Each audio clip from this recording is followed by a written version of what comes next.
Here's why this was my absolute worst day in owner karting ever.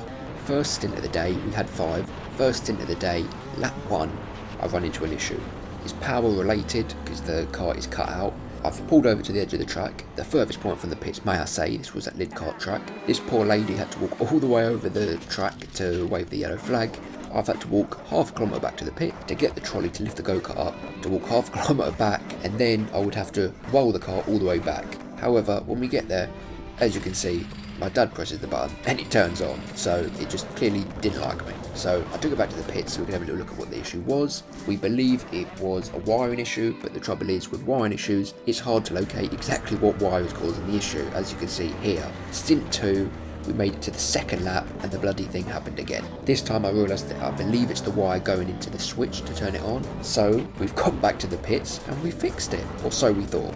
4 corners later, sorry, not even 1 lap, 4 corners later, it's switched off completely with absolutely no sign of turning back on. Again, that poor woman has had to come over again to wave another yellow flag for me, and then boom, there you go, I've accidentally rammed the thing into her gate. So an absolute terrible start to the day. However, and I know I've skipped a bit here, but stint 3 and 4 went okay. I took it slow and the kart survived. So stint 5, we absolutely went for it. And here is this kart actually showing what it's made of. Okay, so enjoy this minute of this final stint because it was lovely.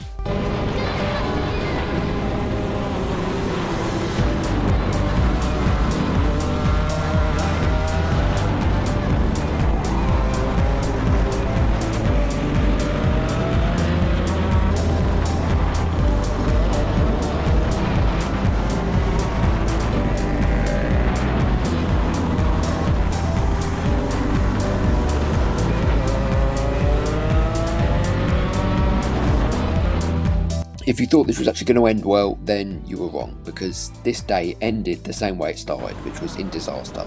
Although in fairness, this time it was my fault, not the cart's. As you can see from that noise, or hear from that noise, I knew straight away the chain had snapped. I'd hit that curb too hard, the gear was quite big, hit the chain, snapped it. But at least one cool thing from this was apparently from the spectator's point of view, as you can see there's the chain guard. From the spectator's point of view, it was quite cool to see. Apparently there was plastic and everything shattering everywhere. So here I am picking up the chain, and yeah, I'll be honest, I was very glad this day was over. At least I wasn't the only one that broke down, as you can see, but yeah, I was very glad this day was over. It was an absolute disaster.